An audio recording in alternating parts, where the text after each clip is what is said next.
नमस्कार दोस्तों, स्वागत है आप सभी का पाथफाइंडर पर। दोस्तों, ट्विटर के फाउंडर जैक डॉर्सी, जो कि ट्विटर के पुराने मालिक भी थे, उन्होंने कल ही की बात है एक इंटरव्यू दिया है Breaking Points with Krystal and Saagar को, जो कि एक यूट्यूब चैनल है। 14 घंटे पहले ही ये इंटरव्यू है, आप देख सकते हैं यहाँ पे। इस इंटरव्यू में जैक डॉर्सी ने कुछ सेंसेशनल क्लेम्स किए हैं। उन्होंने कहा कि भारत सरकार ने ट्विटर पर जोर डाला था कि अगर आप फार्मर्स प्रोटेस्ट के ट्विटर हैंडल्स को ब्लॉक नहीं किए, और सिर्फ फार्मर प्रोटेस्टर्स ही नहीं, कुछ पॉलिटिशियंस की भी बात की गई।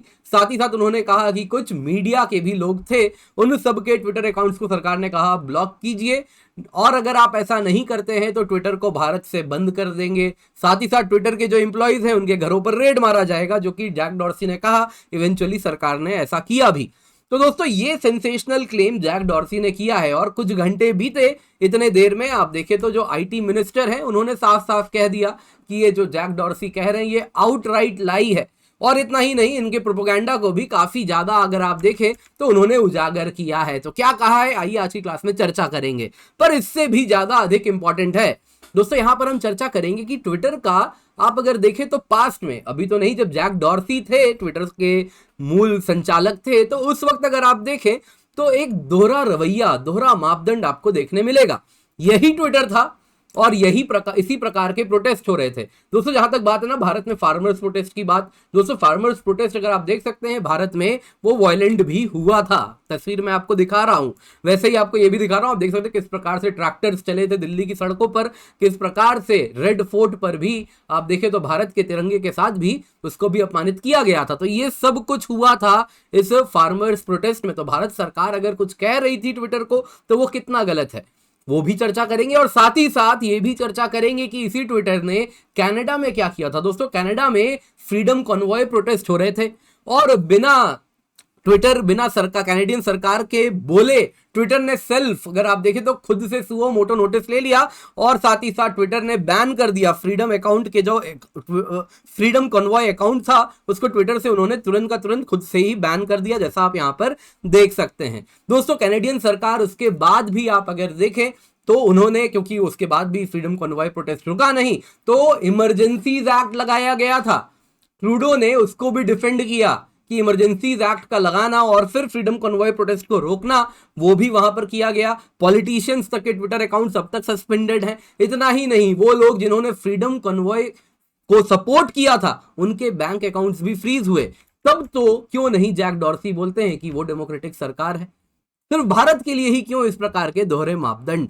दोस्तों, क्या है इसके पीछे की कहानी, ये सब आज की क्लास में जानने वाले हैं।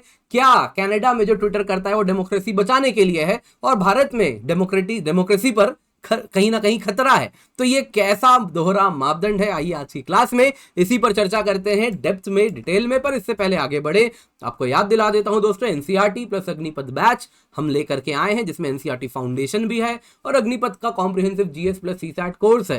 दोस्तों, ये पूरी सब्सक्रिप्शन आपको मिल रही है केवल 9,999 रुपए में।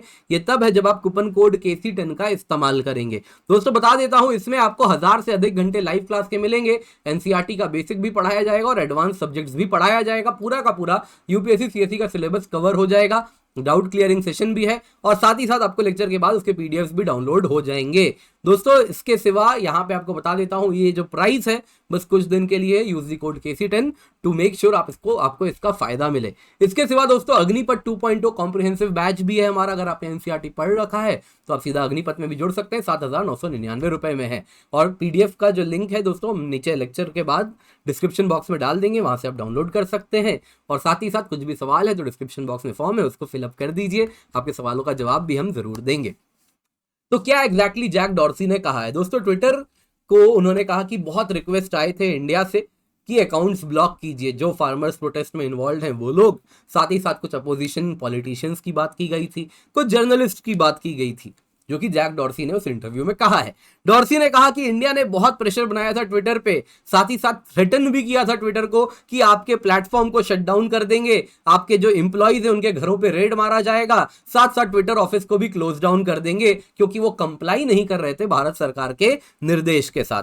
दोस्तों, यहां पे डॉर्सी ने एम्फेसाइज किया कि ये सब हो रहा था एक डेमोक्रेटिक कंट्री लाइक इंडिया, देखिए क्या हालत हो गई है। दोस्तों, कहीं ना कहीं नरेटिव बिल्डअप हो रहा है। इससे पहले आपको मालूम है क्यों, क्या कारण है, आपको क्या लगता है क्यों नैरेटिव बिल्ड हो रहा है इस वक्त? क्या कारण आप सोचते हैं, बताइएगा मुझे कमेंट में।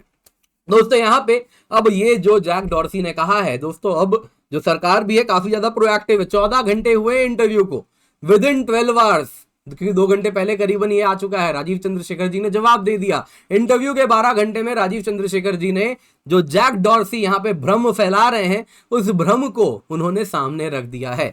तो राजीव चंद्रशेखर जी ने कहा, देखिए जहां तक बात है ना ट्विटर की, तो जैक डॉर्सी का जो लीडरशिप वाला ड्यूरेशन था, उस वक्त में इंडियन लॉज का रिपीटेड एंड कंटिन्यूअस वायलेशन हुआ है। उन्होंने कहा 2020 से लेकर 2022 तक भारत सरकार के निर्देशों के साथ ट्विटर ने मल्टीपल टाइम्स उसे कंप्लाई नहीं किया है।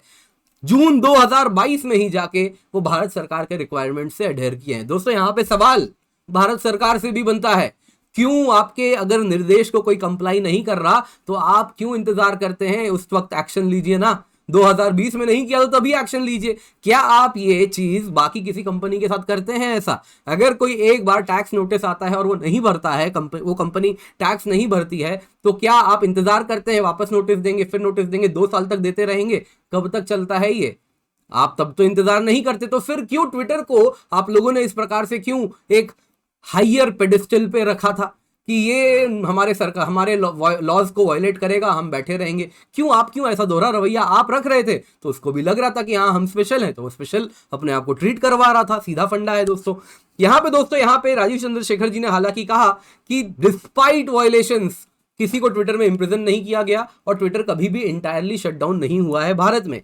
दोस्तों वहीं पे उन्होंने कहा कि जो डॉर्सी का रिजीम था ट्विटर में, उसमें इंडिया के लॉज की जो सोवरेनिटी है उसे रिस्पेक्ट नहीं की गई थी। उनको ऐसा लगता था कि इंडिया के लॉ उन पर नहीं एप्लीकेबल है, और साथ ही साथ इंडिया एक सोवरेन नेशन है, तो इंडिया को राइट है कि जो भी companies with in the territory of India अगर काम कर रही हैं तो भारत के लॉ को फॉलो करना होगा। तो दोस्तों ये बात अब क्यों कह रहे हैं? 2020 से 22 तक जब ट्विटर उल्लंघन कर रहा था तब करना चाहिए था ना।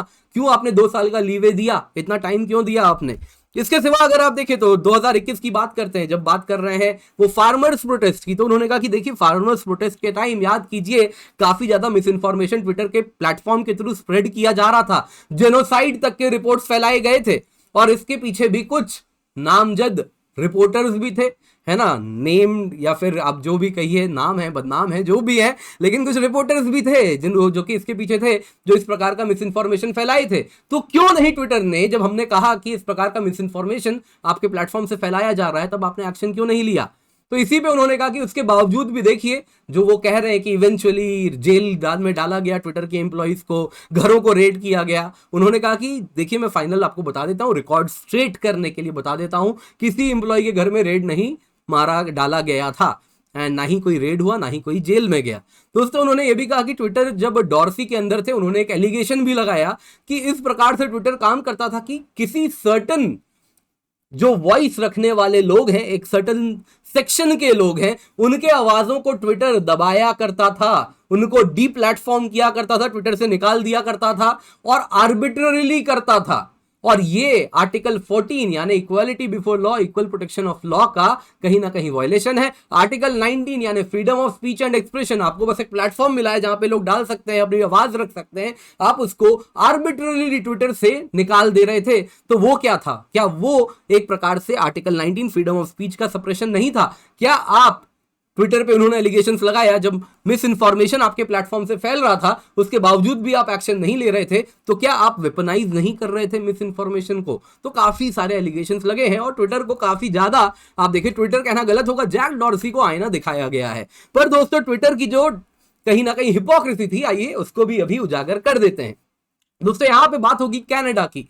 दोस्तों कनाडा में फ्रीडम कॉन्वॉय एक प्रोटेस्ट हुआ, काफी दिन तक चला, बिना कैनेडियन सरकार के कहे ट्विटर ने खुद से बैन कर दिया उनको। और ये फ्रीडम कॉन्वॉय अकाउंट, क्या यहाँ पे राइट टू प्रोटेस्ट नहीं है लोगों को? क्या वो डेमोक्रेटिक कंट्री नहीं है? उसके बावजूद भी कैनेडियन सरकार जब फ्रीडम कॉन्वॉय को नहीं रोक पाई, प्रोटेस्ट बढ़ता गया। हालांकि अभी भी ये प्रोटेस्ट कह रहे हैं यूरोप में भी होने वाला है, अभी का न्यूज है। तो इस बावजूद फाइनली कनाडा ने क्या किया? इमरजेंसीज एक्ट लगाया है वहां पे। ये ट्रूडो की डेमोक्रेटिक सरकार है, लेकिन ट्रूडो तो डेमोक्रेसी का पोस्टर बॉय बन के बैठे हैं। वो ऐसा क्यों? जब इमरजेंसीज एक्ट कोई लगा रहे हैं freedom of speech, freedom of expression, right to protest को रोकने के लिए, तब क्यों नहीं वो कैनेडियन अथॉरिटेरियन सरकार क्यों नहीं कहलाई जाती है? ये सारे वेस्टर्न जो कंपनीज हैं और कुछ सेक्शन के लोग हैं वेस्ट में भी जो कि इस प्रकार का कहीं ना कहीं आप देखें तो दोहरा रवैया रखते हैं। क्यों इनको हायर पेडेस्टल दिया जा रहा था, अब तक ये सवाल उठता है। इसके सिवा दोस्तों कनाडा में उन लोगों ने जिन्होंने फ्रीडम कॉन्वॉय को सपोर्ट किया है उनके बैंक अकाउंट्स तक को फ्रीज किया गया है। फिर कैसी ये डेमोक्रेटिक सरकार थी? क्यों नहीं जैक डॉर्सी बोलते हैं डेमोक्रेटिक कंट्री लाइक इंडिया, क्यों नहीं बोलते हैं in a democratic country like Canada such things happened and we were willful participants in it, क्यों नहीं बताते हैं? दोस्तों कनाडा में जब इंडिया ने कहा ना कि जो जैक डॉर्सी कह रहे हैं कि इंडिया ने कुछ पॉलिटिशियंस की बात की, कुछ जर्नलिस्ट की बात की कि इनके ट्विटर अकाउंट को सस्पेंड किया जाए, तो हालांकि राजीव चंद्रशेखर जी ने मना कर दिया है, लेकिन कनाडा में तो ये हो गया। कैनेडियन पॉलिटिशियन, यहां पे तस्वीर दिखा रहा हूं मैं, रैंडी हिलियर जो कि आप तस्वीर में देख रहे हैं, इनका ट्विटर अकाउंट बैन कर दिया गया। क्यों? क्योंकि ये फ्रीडम कन्वॉय प्रोटेस्ट को सपोर्ट कर रहे थे। तो दोस्तों वहां पे तो जो इंडिया में जो एलिगेशंस लगे हैं कनाडा में तो हो चुका है, फिर भी कनाडा पोस्टर बॉय है डेमोक्रेसी का। क्यों? ये दोस्तों व्हाइट मैन सुप्रीमेसी की दुनिया तो खत्म हो चुकी है। This is 21st century. आपकी जो पूरी की पूरी आप देखें वेस्टर्न सिविलाइजेशन है ये अब नीचे जा रहा है, राइज ऑफ एशिया है, दिस इज एशियन सेंचुरी। तो अब कब तक आप लोग इस प्रकार का व्हाइट मैन्स बर्डन चलाएंगे, व्हाइट मैन सुप्रीमेसी चलाएंगे? ये कब तक होगा? कब तक दुनिया बर्दाश्त करेगी? तो दोस्तों यहाँ पे शशि थरूर जी ने काफी इंटरेस्टिंग ट्वीट किया था, exasperating farrago of distortions, misrepresentation, outright lies।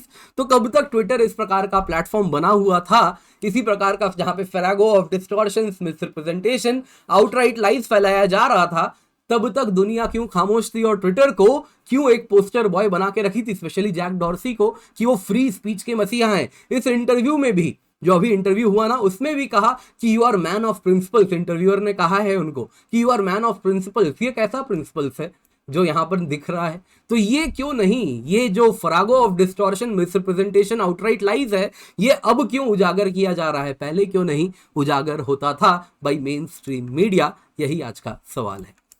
दोस्तों आज की क्लास पसंद आई होगी तो लाइक जरूर कीजिएगा। इस लेक्चर का लिंक आपको पीडीएफ मिल जाएगा, नीचे डिस्क्रिप्शन बॉक्स में लिंक है, वहां से डाउनलोड कर सकते हैं। कुछ भी सवाल है तो आप फॉर्म फिलअप कर सकते हैं। एनसीईआरटी बैच आपके लिए लेकर के आए हैं केवल 4,999 रुपए में। Use the code KC10। CSAT course भी है 2,499 रुपए में।